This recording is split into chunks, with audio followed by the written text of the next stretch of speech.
Viewers हमारे पास अब review exercise में क्वेश्चन है कि a compass is open 14 centimetre on a ruler, find the length of the circle drawn by it. आप 14 centimetre ruler को खोलें, उस पर सर्कल बनाएं, find the length of the circle drawn by it. फिर आप क्या करें कि लेंथ ऑफ सर्कल फाइंड करें। लेंथ ऑफ सर्कल जहाँ भी आएगा तो यहाँ पर इसका मतलब है सरकमफ्रेंस ऑफ सर्कल फाइंड करें।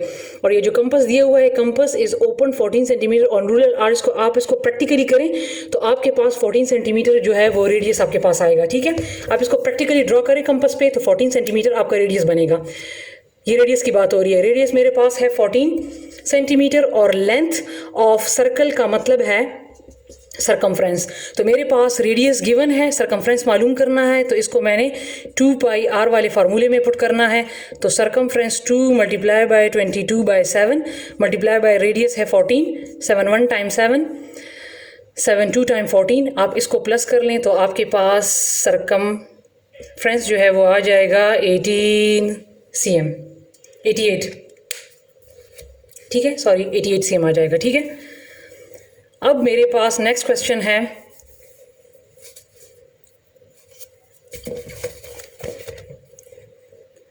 A cylindrical milk container needs to be painted। एक सिलेंडर की शक्ल का एक मिल्क कंटेनर है, needs to be painted, जिसको पेंट करना है।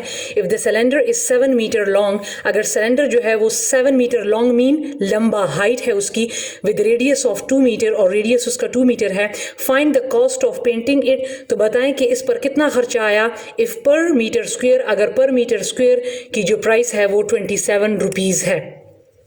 ठीक है व्यूअर्स, तो चलते हैं इसके सोल्यूशन की तरफ। यहाँ पर अब मैं आपको एक चीज़ बताना चाहूँगी, इसको गौर से सुने व्यूअर्स। देखिए यहाँ पर तो उन्होंने बात कर दी है कि सिलेंड्रिकल है, आपको पता लग गया कि सिलेंडर की शेप में है।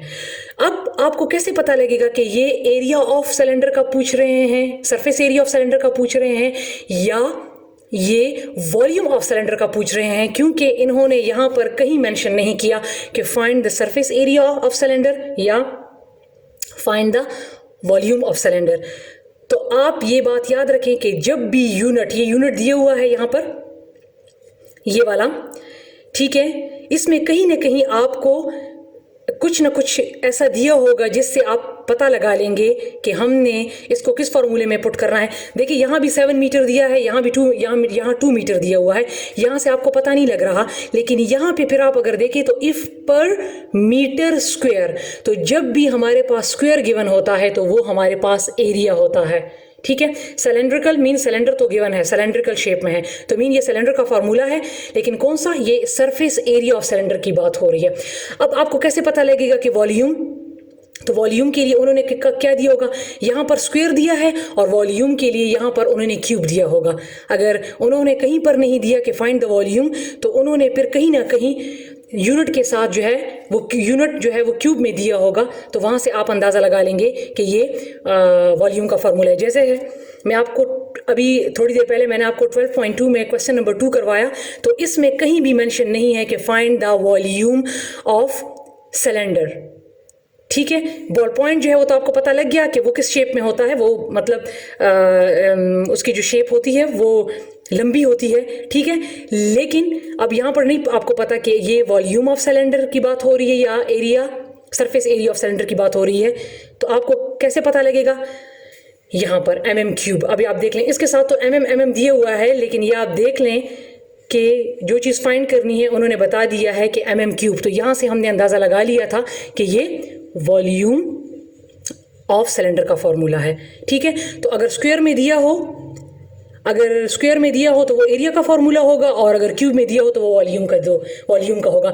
और अगर दोनों ना दिए हों तो फिर ज़रूर कहीं ना कहीं ये मेंशन किया होगा कि फाइंड द सरफेस एरिया या फाइंड द वॉल्यूम। ये इस क्वेश्चन में आप देख लें, ट्यूबलाइट वाले क्वेश्चन में यहाँ भी CM है, यहाँ भी CM है, लेकिन देखें जो फाइंड करना है उसमें उन्होंने बाकायदा मेंशन कर दिया है कि surface area of tubelight. Surface area of tubelight mean tubelight mean cylinder, तो सरफेस एरिया ऑफ सिलेंडर हो गया।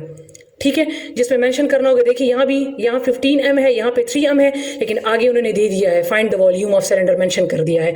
और जब नहीं मेंशन किया होगा तो एंड में ज़रूर उन्होंने यूनिट दिया होगा, वहाँ से आप पता लगा लें। ठीक है, तो अब मैं चलती हूँ अपने क्वेश्चन की तरफ। अब यहाँ से देख लें कि यहाँ पर क्या मेंशन है, मीटर स्क्वायर। तो इसका मतलब है कि इसका जो फॉर्मूला है वो है सरफेस एरिया ऑफ सिलेंडर का। तो मेरे पास गिवन है हाइट 7 m और रेडियस मेरे पास है 2 m। मालूम क्या करना है, सरफेस एरिया ऑफ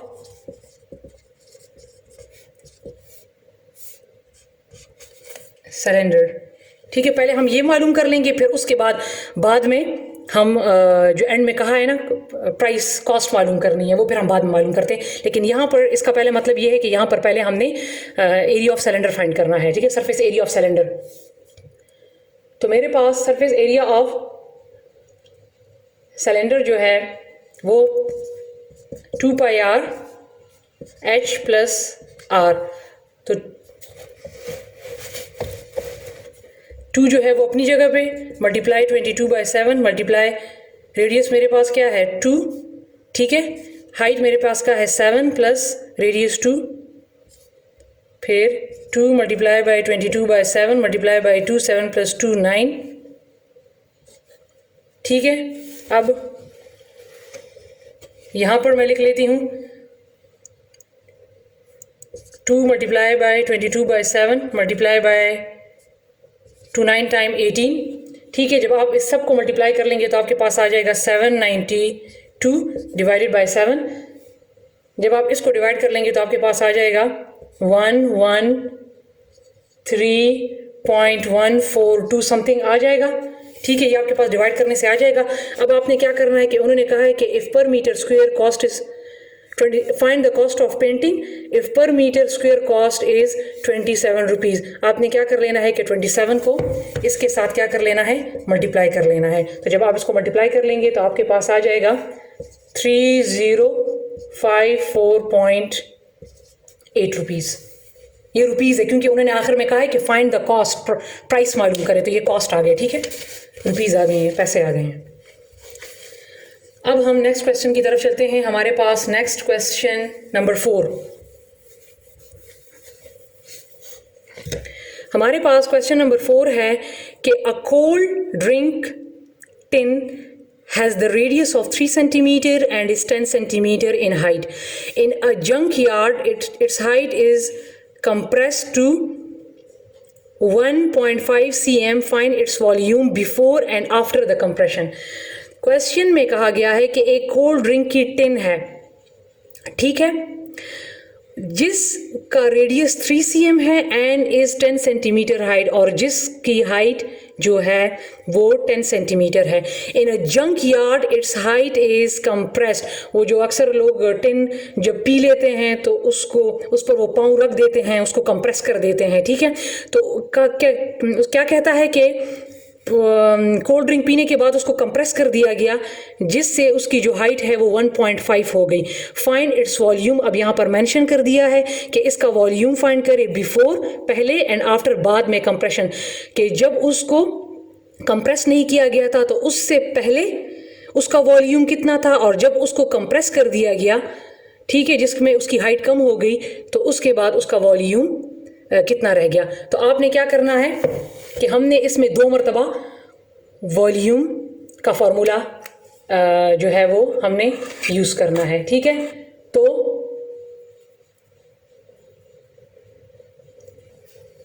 हमारे पास वॉल्यूम का फॉर्मूला है पाई आर स्क्वायर एच।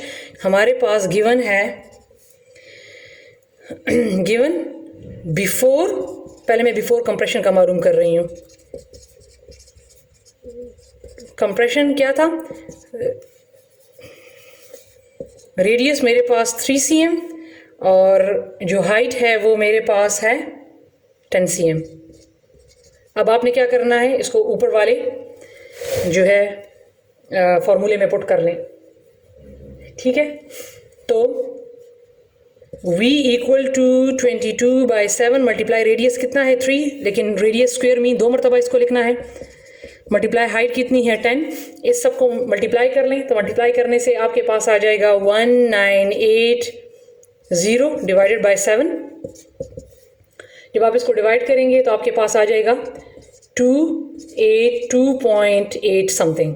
ठीक है, तो ये बिफोर कंप्रेशन जो है, यहाँ पर आप सी एम क्यूब लगा लें, सी एम यहाँ पर भी है, सी एम यहाँ पर भी है, लेकिन वॉल्यूम फाइंड करना है तो इसलिए वॉल्यूम के लिए हम क्यूब लगाते हैं। ठीक है, अब आफ्टर कंप्रेशन, बिफोर मैंने फाइंड कर लिया, अब मैं आफ्टर कंप्रेशन करूँगी।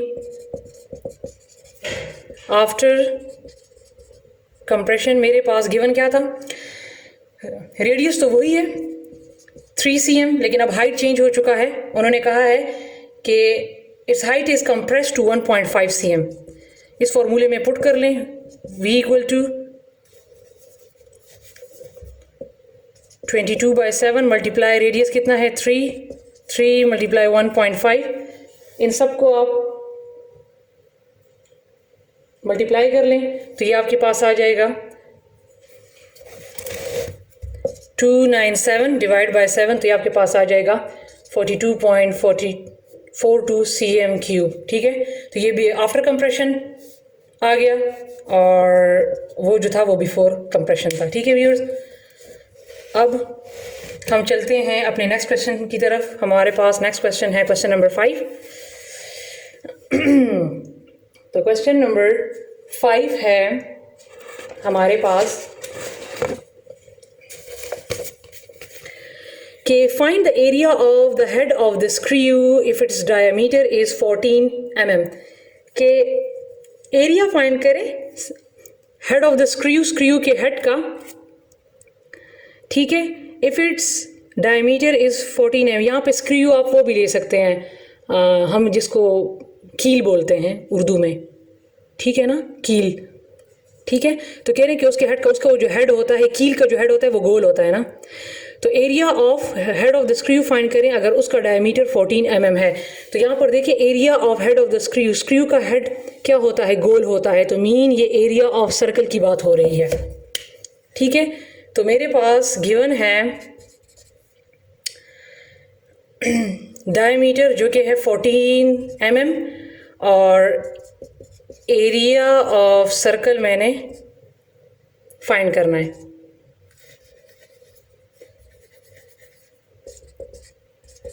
ठीक है, लेकिन यहाँ पर आप देखें हमारे पास एरिया ऑफ सर्कल का फॉर्मूला होता है πr²।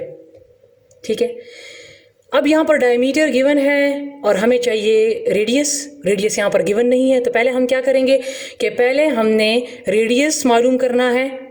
ठीक है, उसके बाद हमने उसको इस फॉर्मूले में पुट करना है। तो अगर आपको याद हो तो हमारे पास एक फार्मूला होता है 2r is equal to diameter, तो हम डायमीटर की वैल्यू इसमें पुट कर देंगे 14, r इसके साथ मल्टीप्लाई हो रहा है तो यहाँ पर भी डिवाइड हो जाएगा, यहाँ पर भी डिवाइड हो जाएगा, 2 1 टाइम 2 2 7 टाइम 14, तो मेरे पास रेडियस क्या आ गया 7। अब मैं जो मेरे पास रेडियस आ गया, अब मैं इसको इस फॉर्मूले में पुट कर लूँगी। ठीक है, 22/7 रेडियस मेरे पास 7 है, लेकिन यहाँ 2 हैं, रेडियस r² है तो मीन 2 मरतबा लिखना है। 7 7 से कट गया, 22 के साथ जब आप 7 मल्टीप्लाई कर लेंगे तो आ जाएगा 154। ये mm था तो मैंने mm डाल लिया, लेकिन मैंने कहा था कि एरिया के लिए हम क्या लगाते हैं, स्क्वायर। ठीक है, तो ये मेरे पास आ गया आंसर। ठीक है व्यूअर्स, अब हम चलते हैं अपने लास्ट क्वेश्चन की तरफ। मेरे पास लास्ट क्वेश्चन है, a well is 50 metre deep and its diameter is 4 meters, how many tiles will be required to cover all its inner surface of if the area of one tile is 0.9 meter square। कहा है कि एक well mean कुआं है जो कि 50 metre deep है, deep mean इसकी हाइट और इसका डायमीटर 4 मीटर है। हाउ मेनी टाइल्स, तो कितने टाइल्स लगेंगे, to cover will be required, कितने टाइल रिक्वायर होंगे, ज़रूरत होगी, to cover all its inner surface, उस कुएं के इनर सरफेस अंदरूनी हिस्से को कवर करने के लिए। If the area of one tile अगर एक टाइल का जो एरिया है, एक टाइल का एरिया जो है वो अगर 09 m² है, ठीक है, तो यहाँ पर आप देख लें कहीं भी मेंशन नहीं है कि यहाँ पर सिर्फ इन्होंने दिया है कि हाउ मैनी टाइल्स मालूम कर रहे हैं, लेकिन यहाँ पर आप देखें कि आपको कैसे पता लगेगा कि ये जो है देख लें कुआं जो है, कुएं की जो शक्ल है वो आप खुद अंदाज़ा लगा सकते हैं कि वो लंबी सिलेंड्रिकल शेप में हुई। अब पता लगाना है कि ये सरफेस एरिया ऑफ सिलेंडर की बात हो रही है या वॉल्यूम की बात हो रही है, तो ये आप यहाँ से अंदाज़ा लगा लें, क्योंकि यहाँ पर मेंशन नहीं है कहीं भी, लेकिन यहाँ पर आप देख सकते हैं कि स्क्वायर मेंशन है, तो लिहाजा ये सरफेस एरिया ऑफ जो है सिलेंडर की बात हो रही है, ठीक है। तो हमारे पास गिवन है हाइट 50 मीटर और डायमीटर जो है वो है 4 मीटर, ठीक है। हमारे पास फार्मूला क्या है, सरफेस एरिया ऑफ सिलेंडर का फार्मूला है 2πr/h+r, ठीक है। अब आप देख सकते हैं यहाँ पर डायमीटर गिवन है, जबकि हमें क्या चाहिए, हमें चाहिए रेडियस हमारे पास है नहीं, तो पहले हम रेडियस फाइंड करेंगे, ठीक है। तो उसी तरह रेडियस कैसे, 2r = डायमीटर, 2r = डायमीटर 4 है, यहाँ पे भी 2 डिवाइड कर दें, यहाँ पर भी 2 डिवाइड कर दें, तो मेरे पास रेडियस आ गया 2, ठीक है। अब मैं क्या करूँगी कि अब मैं सरफेस एरिया ऑफ सिलेंडर वाले फार्मूले में पुट कर लूँगी,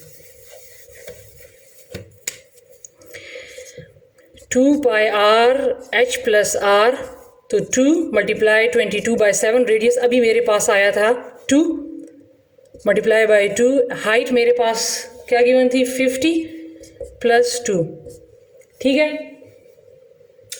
अब 2 × 22/7 × 2, इन दोनों को प्लस कर लें तो ये आ गया 52, ये दोनों मल्टीप्लाई होंगे, अच्छा, ठीक है। तो जब आप इन सब को मल्टीप्लाई कर लें तो आपके पास आ जाएगा 4576, इसको डिवाइड कर ले 7 पर, इसको डिवाइड करने से आपके पास आ जाएगा 653.714 समथिंग, ये आपके पास आ जाएगा।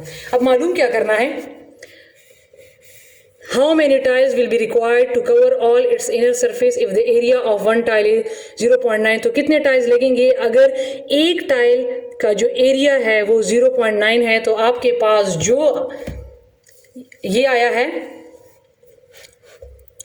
सरफेस एरिया ऑफ सिलेंडर 653.714, इस पर आप 0.9 को क्या कर लें, डिवाइड कर लें, तो आपके पास आ जाएगा 726.3 समथिंग, ठीक है। तो ये टाइल्स 726.3 समथिंग टाइल्स जो है इस पर लगेंगे। तो व्यूअर्स, ये था हमारा आज का चैप्टर 12, जो कि इंतहाई इम्पॉर्टेंट था।